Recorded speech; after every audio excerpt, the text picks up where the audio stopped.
Vos sabés que yo pienso como, viste que Borges creía que todo el mundo le interesaba la literatura. Sí. Bueno, a mí me pasa que yo creo que a todo el mundo le interesa el psicoanálisis y siempre pienso que estamos todos por llamar a un analista y que a veces llega fin de año o mediado de año o empieza el año y ahí se da. Pero en realidad yo pienso que la gran mayoría de la gente tiene ganas de llamar a un analista. Siempre, ¿Tiene ganas? Siempre. Sí. Me parece que sí, porque...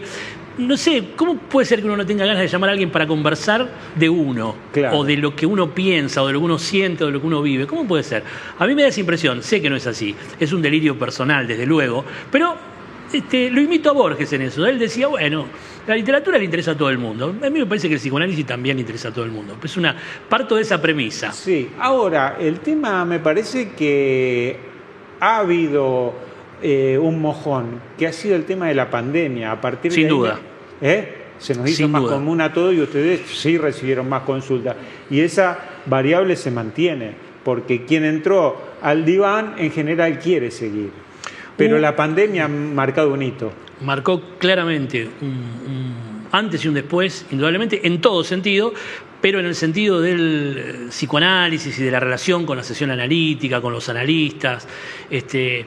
Creo que la pandemia nos confrontó a todos con ese laberinto de la soledad, como se dice, cada uno se encontró con el uno solo y se asustó un poco. Claro. Entonces esto llevó a que hiciéramos un llamado al otro, los que estábamos en análisis pedíamos una sesión más y los que no se analizaban empezaron a analizarse. La pandemia nos mostró un rostro de la vida de cada uno que no habíamos visto tan clarito, Claro. me parece. El encierro nos hizo mirar más. El miedo, el encierro. Sí, y después tomo una frase de un colega tuyo que me dijo, lo que estaba dañado lo rompió a nivel pareja. Sí, sí. Y lo que estaba unido lo unió más.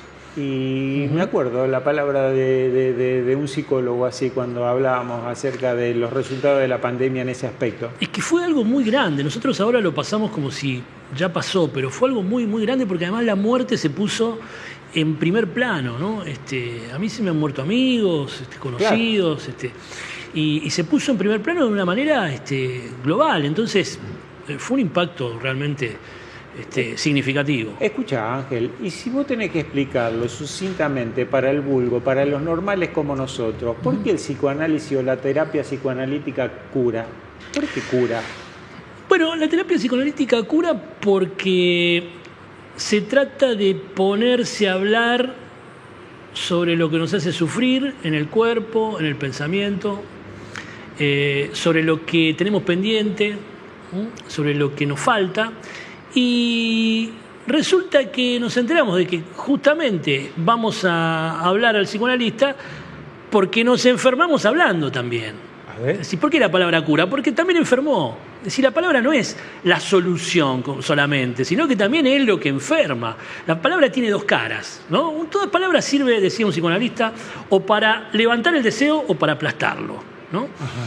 Digámoslo así sucintamente, como vos decís, venimos de palabras que vienen aplastando nuestro deseo desde la historia familiar, de nuestros tatarabuelos, de varias generaciones antes, que vienen aplastando el deseo, y en el psicoanálisis, de algún modo, tratamos de que algo del deseo se vuelva a levantar por la misma vía, es decir, que las palabras que nos enfermaron son exactamente las mismas que nos pueden curar. Pero esa palabra, ¿por qué? ¿Porque te meten la culpa? No hay secretos. No solamente la culpa, nunca se sabe, y es un misterio, como le llamamos técnicamente el misterio del cuerpo hablante. Ajá. ¿Por qué ciertas frases, ciertas significaciones específicas, ciertos momentos de la conversación con nuestra familia, con nuestros ancestros, con nuestros muertos, nos resultan particularmente significativos y dolorosos o tienen una incidencia en nuestra vida? Nunca se sabe, eso se averigua en la conversación uno por uno. Ahí en la singularidad de la sesión vos te enterás de por qué esa frase vos la escuchás de esa manera y tiene para vos consecuencias nefastas. Porque yo siempre digo lo mismo, pongo siempre el mismo ejemplo.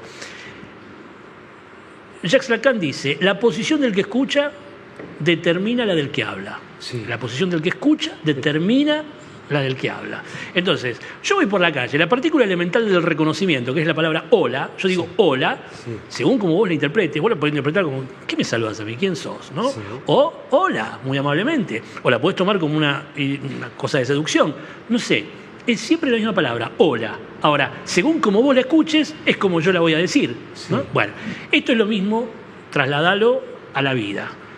la gente habla y nosotros de pronto registramos algo que tiene que ver con una constelación, tiene que ver con una historia, tiene que ver con contextos específicos en los que cada uno se crió, que de pronto esa palabra castiga, golpea y duele. Epa. Y bueno, y entonces lo que se trabaja en un análisis es por qué uno no puede parar de escuchar esos pensamientos, no puede parar de sufrir esos acontecimientos del cuerpo extraño que siempre tenemos, cuando nos duele esto, nos duele aquello, cuando sentimos nuestro cuerpo que se disuelve, muchas veces también, ¿no? Los domingos a la tarde. Iniciales palabras, ¿de quién son? ¿De una madre, de un padre, de un familiar? ¿De quién son? Son de alguien que nos enseñó a hablar. Ajá. Porque uno no aprende a hablar solo, aprende a hablar con otros. Sí. Entonces, cuando vos, por eso se dice infante, es el tipo que no habla, no fabla, no tiene palabra todavía, pero la va aprendiendo. Los que te enseñan a hablar tienen un enorme poder, porque uno depende de ellos, sí. Depende en todos los sentidos de la palabra.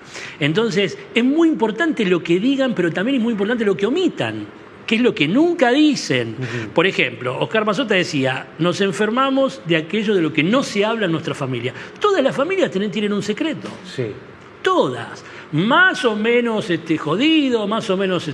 todas tienen un secreto que funciona ahí como del que nadie puede hablar porque nadie sabe cómo tramitarlo. Bueno, eso de lo que no se habla en una familia tiene consecuencias sobre el modo en el que aprendes a hablar. Y el modo en el que aprendes a hablar es el modo en el que como después vivís, y es el modo en el que como te relacionás, y es el modo como te orientás en la vida. Porque nos orientamos por cómo hablamos. Parece mentira, parece que nos orientáramos por cómo hablamos nosotros y por cómo escuchamos y por cómo hablan los otros. Es decir, pero está siempre la palabra en juego para las decisiones que tomamos, siempre. No, esta cosa de la intuición que yo tuve, son palabras, son frases, es lenguaje. Siempre alguien te está chamullando, incluso el superyo, que es una instancia psíquica que concentra lo que se llama toda una parte negativa, podríamos decir, pero que a la vez es estructural. Sí. Ese superyo está siempre incidiendo y mientras más opera, menos lo escuchamos. Es lo que se llama, esto es un tecnicismo, pero que se entienda, la voz áfona. La voz áfona quiere decir la voz que no se escucha, es una voz, pero uno no la oye como voz, sino que es como un pensamiento, un run run. Bueno, ese run run nos orienta, pero ese run run alguna vez fue una voz efectiva probablemente, o está articulada en el lenguaje, siempre. Sí, yo sí tengo que decir, ¿cuál es la voz del super yo? En un caso personal puede ser, me parece que en esto puedo graficar a muchas personas. La de tu madre o tu padre, que te dice cómo tiene que ser, ese potente que portate bien, el super yo, el que te está ronroneando de que hay que hacer todo de la manera perfecta. No sé si está bien la definición.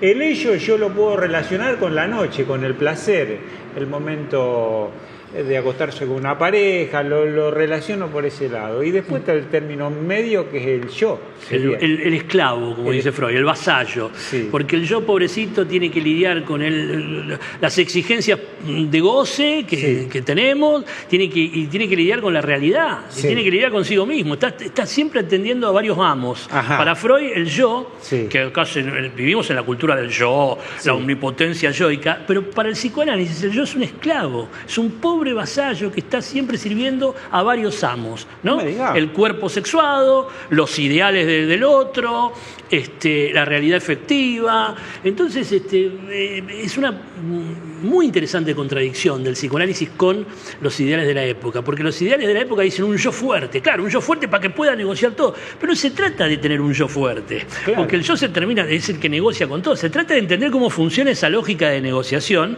con los ideales de la cultura, con la realidad efectiva y con el cuerpo pulsional, con el cuerpo de voces.